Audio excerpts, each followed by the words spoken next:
उन्हाळ्याच्या दिवसात weight training करताना मसल बिल्डअप करताना आपल्यापैकी अनेकांना डिफिकल्टी येते, कारण हार्श क्लायमेटमुळे थकवा खूप असतो. 1.5 ते 2 तास व्यायाम जो आपण हिवाळ्यात किंवा बाकी सीझनला करू शकतो, इथे करणं शक्य होत नाही. काय अशा टेक्निक्स आहेत की ज्या केल्याने मसल मेंटेन पण राहील किंवा थोडा वाढायलाही मदत होईल? सगळ्यात पहिलं कंपाऊंड एक्सरसाइजचा वापर करा. कंपाऊंड एक्सरसाइज तुम्हाला माहितीच असतील, असे व्यायाम की ज्याच्यात मल्टिपल जॉईंट्स तुमचे यूज होतात. त्याचे फायदे काय असतात? तर समजा तुम्ही स्क्वॉट्स करताय, तो कंपाऊंड एक्सरसाइज आहे. स्क्वॉट्समध्ये तुमच्या लेगसोबतच तुमची बॅक असेल, मिडल बॅक असेल आणि थोडाफार शोल्डरवरती सुद्धा भार येतो, त्या मसल्सचा व्यायाम होतो. हे मी यासाठी म्हटले कारण की शॉर्ट पिरियडमध्ये तुम्ही सिलेक्टिव्ह व्यायाम प्रकार कराल तर त्याच्यात कंपाऊंड एक्सरसाइज जर तुम्ही वापरले, जसं की डेडलिफ्ट असेल, स्क्वॉट्स असेल, शोल्डरचे काही प्रकार, एकासोबतच दुसरा मसलसुद्धा ट्रेन होईल. त्यामुळे तेवढा वेळ व्यायामाला देता येत नसेल तरी क्वालिटी व्यायाम करून तुम्ही एकाच व्यायाम प्रकारात 2 किंवा 3 मसल्स तुम्ही ट्रेन करू शकता.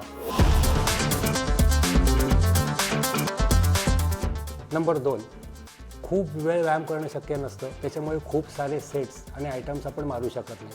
त्यामुळे सिलेक्टिव्ह बेनिफिशियल जे प्रकार आहेत कंपाऊंडमधले ते तुम्ही सिलेक्ट करा. 3 ते 5 सेट करू शकता, जाईल तेवढं हेवी तुम्ही करू शकता. एक टिप मात्र मी नक्की देईन माझ्या अनुभवावरून.